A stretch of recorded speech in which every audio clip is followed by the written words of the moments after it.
अब बताता हूं आपको ईरान युद्ध का सबसे बड़ा खुलासा क्या है। दरअसल जिस ऑपरेशन को लेकर ट्रंप अपनी सेना की तारीफ नहीं करते थक रहे थे, उसी मिशन पर कई तरह के सवाल खड़े हो चुके हैं। मिशन है ईरान की सरजमीन से एक अमेरिकी पायलट का और एक और अफसर का रेस्क्यू करना। दावा यह किया जा रहा है कि ईरान के खिलाफ अमेरिका की युद्ध नीति फिर बैकफायर कर गई और यह बात कोई और नहीं बल्कि अमेरिकी खुफिया एजेंसी CIA के पूर्व अफसर ने कही।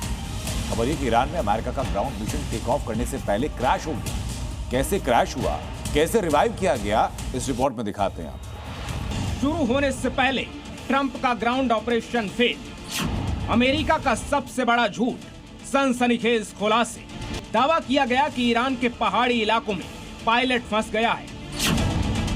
अमेरिकी fighter jet F-15E strike eagle के मारे जाने के बाद एक पायलट कुछ घंटे में रेस्क्यू कर लिया गया, जबकि दूसरे पायलट को बचाने के लिए अमेरिका को युद्ध में पहली बार ईरान की धरती पर अपनी फौज उतारनी पड़ी। लेकिन अब अमेरिका के इस मिशन को लेकर गंभीर सवाल उठ गए हैं। अमेरिका के पूर्व CIA अफसर लैरी जॉनसन ने ट्रंप के सबसे बड़े झूठ को बेनकाब करने का दावा किया है। लैरी जॉनसन के मुताबिक पेंटागन झूठ बोल रहा है।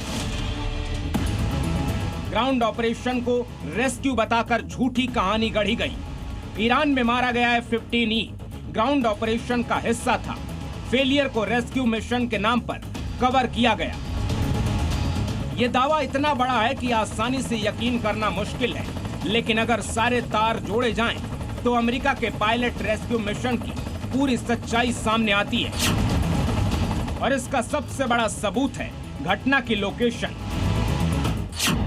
दरअसल जिस जगह अमेरिका का F-15E स्ट्राइक ईगल क्रैश हुआ, वो ईरान के इस्फहान प्रांत में है, जहां से ईरान के इस्फहान न्यूक्लियर प्लांट की दूरी करीब 40 से 60 किलोमीटर है। तो वहीं नातांज न्यूक्लियर फैसिलिटी करीब 120 से 140 किलोमीटर की दूरी पर है।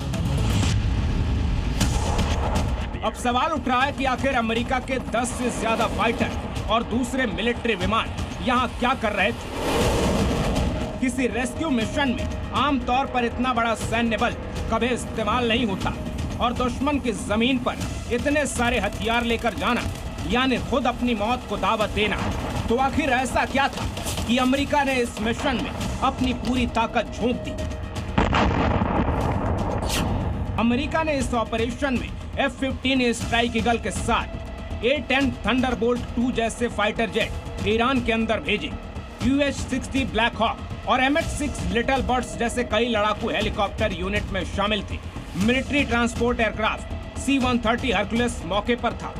Special operation aircraft MC-130J commando 2, जो कि US फोर्सेस को बहुत कम समय में लैंड करा सकता है और एयरलिफ्ट कर सकता है। इसके अलावा F-35 stealth fighter, B-1, B-2 bomber backup support में रखे गए। अमेरिका की ये तैयारी बता रही है कि ईरान के अंदर ट्रंप ने ग्राउंड ऑपरेशन लॉन्च करने का आदेश दे दिया था, और इसका सबसे बड़ा टारगेट था ईरान के अंदर से संवर्धित यूरेनियम को निकाल कर लाना। क्योंकि माना जा रहा है कि नातांज में ईरान ने अपने करीब 440 किलो संवर्धित यूरेनियम का 60% हिस्सा रखा हुआ है, जबकि 200 किलो संवर्धित यूरेनियम इस्फहान में हो सकता है।